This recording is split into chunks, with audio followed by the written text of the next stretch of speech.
welcome back to Match Report. I hope you're all okay. Match Report on the Citizen channel, of course. I'm going to talk, just a little game, wasn't it? A little game, Manchester City 3, Aston Villa 2. Did you get on? 35-1 that was, guys. I hope you got on. I did mention that on my odds show as one of my headlines, but I didn't.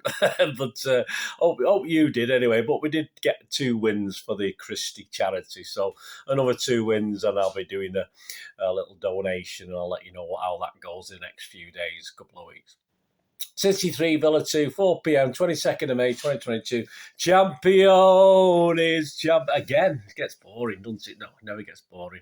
I'll be going to that. I think I'm going to the parade tonight. I'm not going to the big thing at the stage. I've got work tomorrow, but I'll go and stand on the street in Deansgate or something like that and revel in it just for another hour or two. So that'll be great. Have a couple of beers perhaps, but I've got to be up early, so I can't go too mad, guys. But hopefully if you get there, guys. That's all I can say.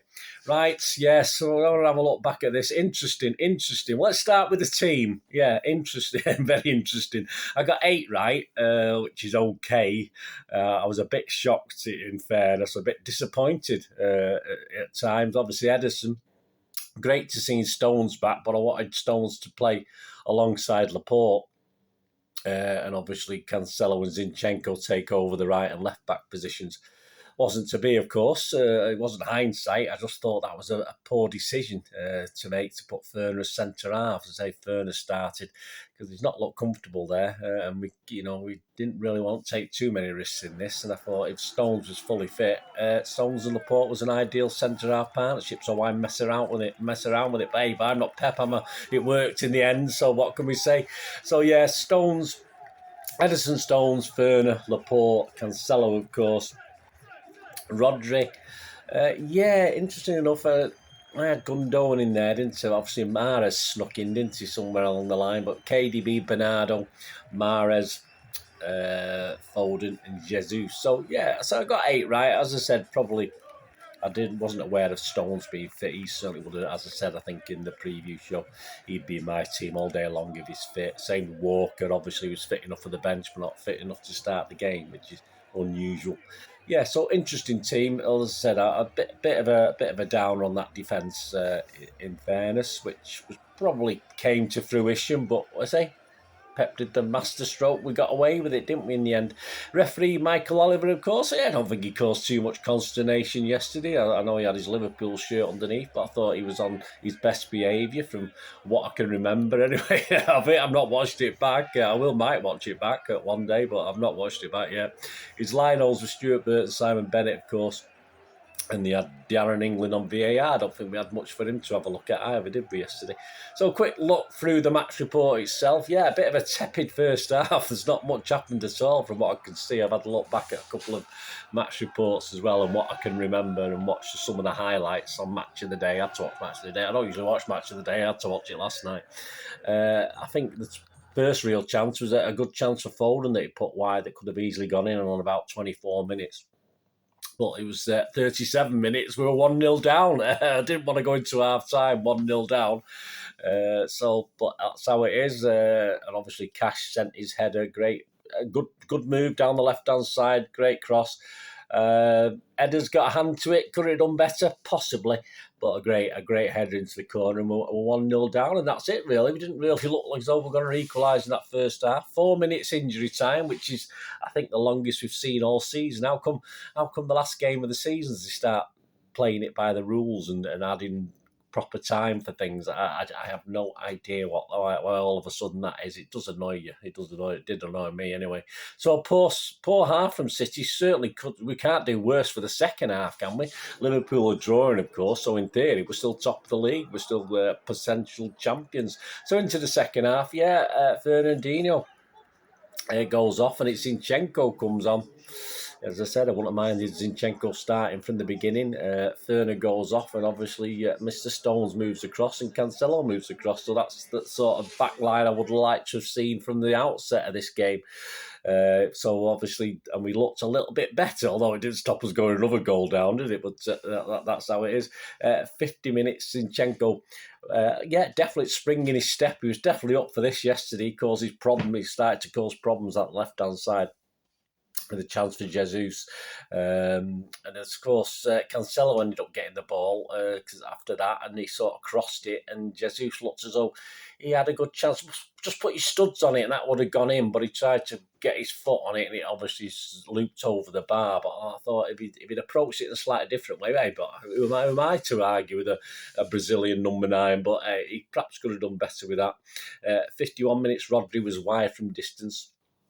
55 minutes, I think Ederson sort of collects one where I think Watkins was through, but Stones was nipping at his heels, wasn't he? He wasn't going to foul him because he was in the box, but it just sort of rolled through to Ederson, and Watkins didn't complain, so obviously no foul or anything like that, but that was almost Villa taking a 2-goal lead.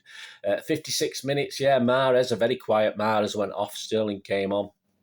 68 minutes, Gundo came on. Unusually Bernardo went off. I looked at my lad and said, what the hell are we doing? But Pep knows, that's what I say. He might have not picked the right starting team, but for once, his substitutes made the difference. But obviously, I said, me and my lad were thinking, that's it. I mean, Bernardo's off, Gundogan's on. I don't nothing against Gundogan, but we couldn't see what was going on. And then obviously a minute later, it was all over, wasn't it? 2-0 for Villa. We were down. I'm sure we weren't the only guys who would sort of almost give up on this. I know you can never give up on City, of course you can't, but we hadn't hinted at getting back into this game. And of course, Coutinho, great play by him. Laporte was turned inside out, and he shoots home again. Ederson just flat-footed, had no chance, and it was just the way Coutinho just hit it very quickly. And Ederson, in all fairness, couldn't have done much better with it anyway. So that's 69 minutes, 2-0 down, a bit gutted. Liverpool are still 1-1. I keep checking. I don't usually bother with Liverpool games, but obviously, so at that stage, we're still in top spot. So that'll do. But we just knew Liverpool were going to win, so we had to do something, and I just couldn't envisage us doing anything. But then we go, a sort of 5.5, 6 minute sequence. When it's 76 minutes, a brilliant header by Gundogan at the far post from a stunning cross from Sterling. I would love to see more of that and more of City players. And imagining that with someone like Haaland and Alvarez up front as well. Brilliant by Sterling, brilliant by Gundogan. A little chink of light, wasn't it? 78 minutes, that chink of light began to part, didn't it? Rodri, rather than a rocket, it was a well-placed Gundogan type shot, wasn't it? Into the corner, and did the goalie move a bit slowly? I'm not too sure. Was he unsighted slightly and just didn't get down? He's a big lad. He didn't get down to it, didn't he? But it's 2-2 and 78 minutes. We start to believe Liverpool's still 1-1 at this stage. 81 minutes, Liverpool still 1-1.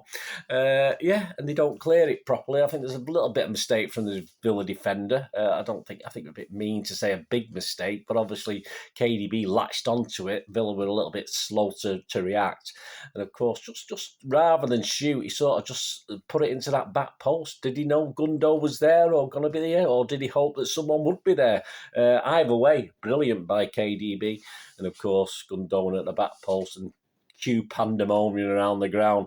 I mean, I think Liverpool scored about 2 or 3 minutes later because I was still looking at my thing, and it was 2-1 to Liverpool, and I just looked at the lad and said, it doesn't matter now, does it? We can win this, and that's it. Yeah, it was. There's one great image. I might have it up on screen there after that third goal of just total chaos on the pitch, total chaos off the pitch. So, yeah, just cue pandemonium. I don't think there's anything else really to say. We killed the game time. I loved it in the corner at the end where Jesus was messing about with it, and Phil Foden, and we're actually playing around the corner, and we were getting throw-ins, Villa were getting throw-ins and goal kicks, and I love Jesus just for that, because he's good at that. He's good at that. And I think they said on the stats it was 12 minutes, 22 seconds, the amount of minutes between City going 2-0 down and 3-2 up. We'll take that. I remember being at Old Trafford. We played Luton in the 70s, 2-0 down, 3-2 up. Now we're going to win the cup. That was we didn't win the cup, but that was the song. So similar thing, but don't forget anyone would have joined. You never done it. So there you go, 3-2, guys. Key stats: City shots 24, just 5 on target. Not great. Villa 4 shots, 2 on target, 2 goals. That's the story of our story of our seasons after season, isn't it, really, under Pep, if you look back. On target, on possession, 71% for City. Pass completion, a bit low, 87%. I would have liked to seen that bit nearer 90. It did surprise me a little bit. I thought we were okay passing-wise yesterday. Just 66% for Villa, though. That not great. And the man of the match, yeah, of course. Well, I give it Gundo. I think I had to give one of the subs, didn't we? I think all three subs contributed very, very well. But I just thought Zinchenko was very close as well to getting it. I almost give it Zinchenko, but I thought, yeah, when it comes to it, 2 goals from Gundo, and you've got to do it, haven't you? You've got to give him that. So that was absolutely brilliant. Let me know what you think, guys. Anyway, let me know what you thought of the game itself, and say the match facts and stats, etc. It wasn't the greatest game, much about, obviously, until we started getting back into it. Bit nervy, I think it's bound to be, wasn't it, under the circumstances? And you think back to the West Ham game, you think back to the QPR game at our place, even the Brighton game at their place, obviously. Once we get a goal, we seem to be all right. But as I say, we seemed to be all right yesterday. Obviously, it didn't work out against West Ham, did it? I think we got a goal and then they pulled one back. In QPR, we got a goal and they pulled 2 back. So there's no guarantee, but they are nervy games. And even though the professional footballers, they're bound to be nervous. As I said, we didn't really go for it initially, and we changed ends, didn't we? I assume Villa won the toss, and Steve Gerrard told his captain to swap ends just to try and disrupt us a little bit. I assume that happened because I don't think there's any way City would have decided to kick the other way, to change ends. So that was interesting. It sort of worked. Hopefully City will love it, kicking towards us in the second half. I mean, we hope they'd do that anyway, but we'll have to see whether that's going to be a regular thing. But it worked overall, didn't it? But I wouldn't be surprised if we go back to normal next season. But as I say, I think that was Villa winning the toss and deciding to mess us up, or trying to disrupt us a little bit in respect to that. Our overall record against Villa now, pretty impressive. We played 80 times in the league at our place against them. We won 49, that's good. Drawn 15 and lost 16. 169 goals and let in 93. About Villa going forward, 14th place finish is what they finished in. That's not great, is it? I mean, to be honest, that's about their level. It seems a bit off challenging for Europe at the moment. You think back to a season or 2 ago, and even when Grealish left, they were still positive, Villa, and they still had, I was sort of thinking, they could do all right. But they will need some 2, 3, 4 good quality signings to make this better than a mid-table team. I can't really see anything more than mid-table from them at the moment. And obviously with Newcastle now having their renaissance, I can't see Villa competing top 6 or 7. They might, I can see them in and around 10, 11, 12, and say they finish 14th this season. And hopefully Gerrard gets a full season with them. He'll be all right next season. But I can't see him doing anything like pushing for Europe. Will Villa fans be happy with that? Probably not. They'll still bring their inflatable cups, won't they, and show them off until we actually win it one day. But I can't see much for Villa going forward. Let me know what you think, guys. I just thought they're just an average team. They're a team, if they do have a bad run next season, could easily end up in the relegation zone as well, because I didn't see that much to scare. I know they scored 2 against us, but I mean, I didn't see that much. I mean, Coutinho's a great player, of course. They've got Watkins and they've got McGinn and stuff like that. But yeah, if they get 2 or 3 good players, then they might be all right. But it's going to be a struggle for them to push for Europe. As for us, well, say champions again, 4th time out of the last 5 years, a fourth time for Pep, of course, eight in total now, a bit behind Liverpool and United. Still got, we'll have to catch that. Not in my lifetime, I don't think we'll catch them up, guys, in all fairness. But I've stuck the league ladders up there. The league ladders are up there for Villa. There's the league ladders for us.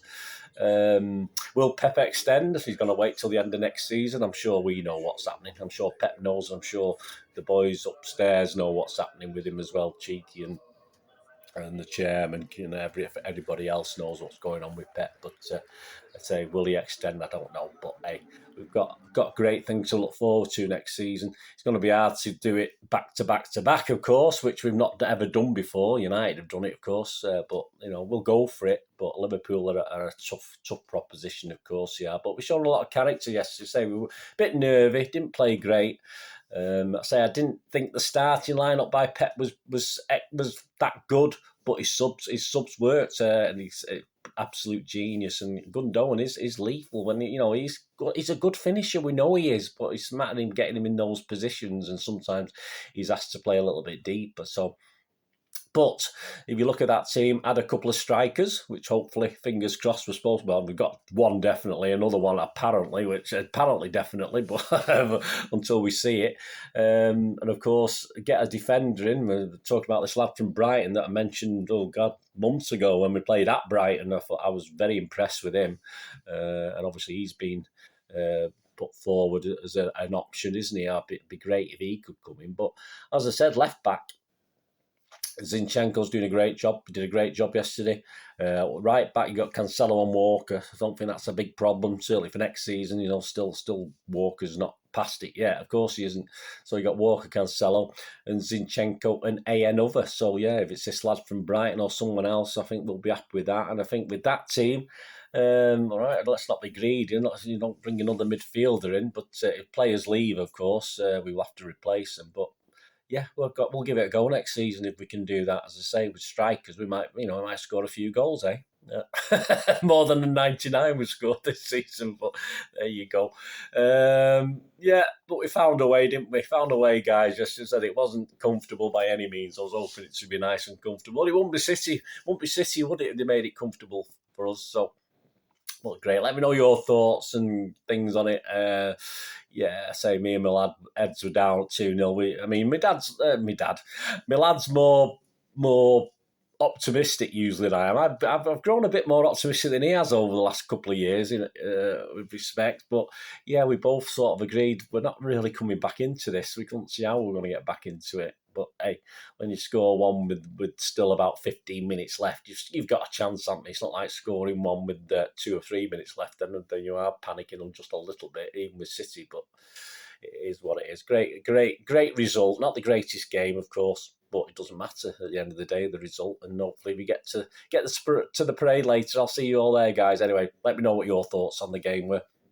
Lots of things. That isn't it, guys. Lots of things planned for the summer, of course. The Citizen channel will be here. So you want your City fix, I'll be here. Tell your friends, please. Give us a like, subscribe if you've not already done so. Lots of stuff. I've not even started it yet. It's going to take a few hours to do, but a special on Ferner, of course. I'm going to do one of them, and any other players that might leave or whatever. I'll be doing some specials over the summer. But that Ferner thing is a massive task to look back and try and find things out, perhaps that other people have forgotten, stuff like this. But that'll take a while. It might even be 2 or 3, might even be 3 parts on Ferner. And why not? A legend, absolutely well worth the effort. So I'll be doing that. There'll be season ratings for the players. Jack Grealish won it. Was number 1 half-season rating. Let's see how he did in the second half of the season. I don't think he'll hang on to top spot, but again, I've got to work that one out as well. But lots of stuff, lots of my history stuff, book clubs, everything, that I do. Obviously, number 9s, everything City history. So I'll be doing everything City past and present. So please stay tuned, and I'll be lots and lots for you to enjoy over the summer. And as I say, hopefully you won't miss City too much, because you'll have me to my view with it for a little bit. Anyway, guys, wonderful. Thanks for watching. Thanks for your support. But I'll be back very soon, and I'll see you all very soon again. And great game. That's all we can say. Champions again. Fantastic. Anyway, till we meet again, please, Blues, just stay safe. And what we're going to do? We're going to say, do we say come on City? Yeah, well, we'll say come on City for next season. Come on City. Thanks for watching. Bye for now.